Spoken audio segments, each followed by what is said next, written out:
Okay, ladies and gentlemen, here we are with the second place finisher from the 50k and the third place finisher from the VK. He wasn't content with one podium, he had to take two. Ryan Becker. How are you feeling now? Feel pretty good. Yeah. I was a little envious and also not envious of Scott. Yeah. I did the trifecta a couple years ago, so Okay. it was kind of nice to go into the VK a little more rested. Oh my god. So I feel really good comparatively. Yeah. So how many years have you been coming to the rut?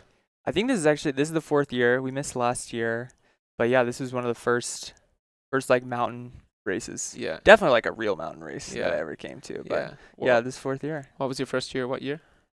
2018, 2019. Yeah. Somewhere around there. Yeah. It's a great sign to a race that runners, especially talented runners like yourself, keep coming back to it. It really shows how spectacular an event the rut is. So we were talking to Michelino earlier, and he had told us last week what his game plan was going to be. He was going to go as hard as he could, and then he just told us in an interview later that he brought you in on his game plan, and you jumped aboard. Could you talk to us about it? Well, sort of. He told me as well. He was like, "Yeah, like elevation. I'm already acclimated, so we're gonna make it hard for the Alaskans and people come from sea level." And I was like, "That's perfectly fine. Thanks for letting me know, but I'll see you. Like, you can go that on your own." But yeah, I ended up feeling pretty good actually, like right off the bat. And so he had already gapped, but I do like to run off the front as well, and so I was feeling good. He was already pushing, and we kind of just gave each other a pat on the back midway up the first climb, and we're like, "Let's go." Yeah, I love that. Yeah, it was great. We were able to see you guys come through Moonlight. Is it Moonlight Aid Station? Moonlight The Aid first Station? aid? Yeah. Moonlight. Yeah. Moonlight 1 and Moonlight 2, you were so close to each other. And it was really fun to see you guys work together. And then as you got up that fire road, and before you descended into once you descended into the Talus field, we just got a person running behind you going into the Talus field, and you took off ripping down towards that. Did you end up catching up with Michelino before the climb up to headwater? No, and I thought he was pretty gone. Okay. So yeah, I thought my descending was really not on today. Well, it looked impressive on. You were going faster than the camera operator. Oh, got it. So you can thank the camera operator later for making you look fast. Well, I do think I've heard a couple people talking about coming back to this race, and again being the fourth here, but you have that same descent in the 28 and the 50, which I've done kind of both. Yeah. And I remember the first year just stumbling my way down. So I think course knowledge does help, and of course, I guess expectations help a lot of how fast you're going to be, and I don't know, maybe foot placement helps a lot too on some of those more technical rocks. But so we were talking just before the interview here, and we're talking about the likes of Michelino and Scott, who consistently practice on challenging terrain. And in your hometown, do you have much gnarly terrain like this to race or to train on? We sort of do, but I would say like a lot of our more technical things are going to be on old mining roads in Telluride, and so we do have like quite a bit. We have like very steep terrain, but a lot of it is pretty loamy, or you have more dirt than I would say like moving talus and rocks. There's a couple sections, but I thought it was pretty funny today. I always like.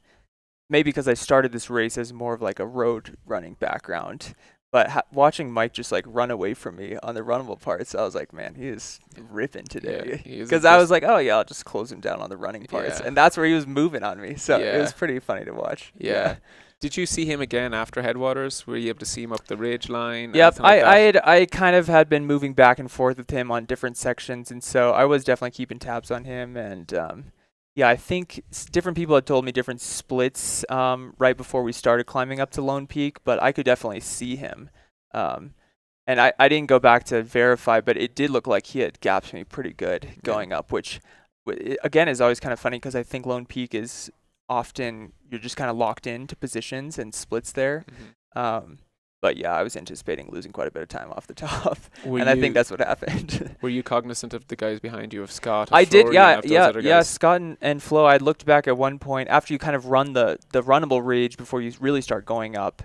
I'd taken a couple peeks, and I could see they were kind of closing in. I had seen Scott actually even before that aid station. Swift Current. Yeah.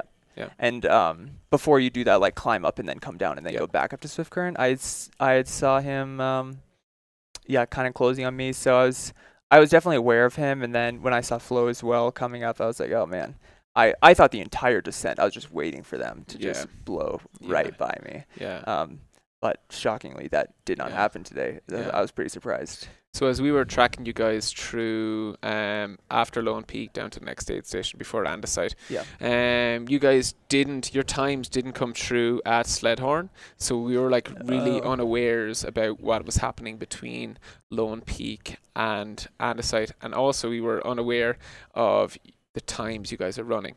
At the time, because were you aware of what the course record was? Were you aware of what Killian's time was? Were you shooting for a certain time today? No, I wasn't. I think, referencing again that trifecta year, I think was the only year I've actually done the 50K. Yeah. And so I ran something like 540 that year.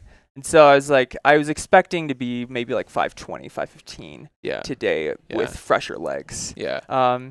And I definitely consider myself more of a climber than a descender, and so I've looked through the leaderboards just on Strava with some of those Killian times, and I thought I was moving pretty good today, but I was surprised to see this was like my only the third fastest time through that section, and I thought I still had like pretty good legs. So I guess in years past maybe I just walked all the way off Lone Peak, and I was super fresh by the time we hit that final climb. But I was surprised. Up Andesite, you mean? Yes. Yeah. So I was surprised to be slower today by quite a bit, actually. Okay. But I don't know. Who knows? Because that's a climb that can just break you. So the fact you were running that, or the fact the other years you've run that well, it stands to your fitness previous years.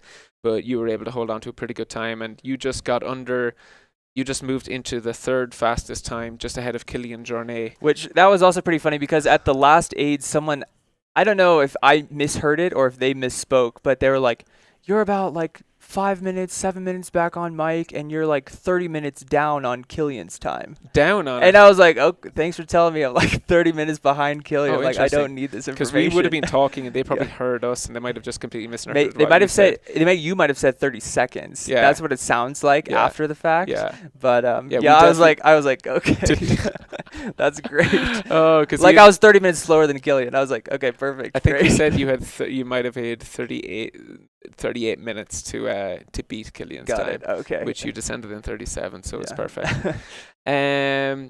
What is your favorite part of the course? What was your favorite moment out there? Across both days, even across the VK. Or I do. I mean, I do love VKs. So I really like that environment. I like the feeling you get afterwards. I like really just pushing to the summit and feeling that afterwards. So I love VKs even when they don't go well. I think just like a 40-ish minute VO2 stimulus kind of feels like really nice.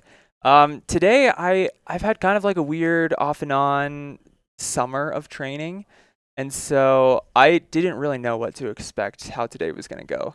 And so part of my plan was just use the VK to kind of just like blow the cobwebs out and see how it would go. But I came in with a lot more gratitude for just like being able to push than I have like maybe ever in most races. And so I think I did like appreciate more today, just like in general. So there were a couple like, of course, low moments, but in general, I was just reminding myself like it's actually just like a privilege to be able to just run hard for 5 hours and have good competition and be on a technical course and challenge yourself. So it was a pretty nice day. Mike and I were running together for quite a bit, and we like shared kind of a special moment as the sun was coming up.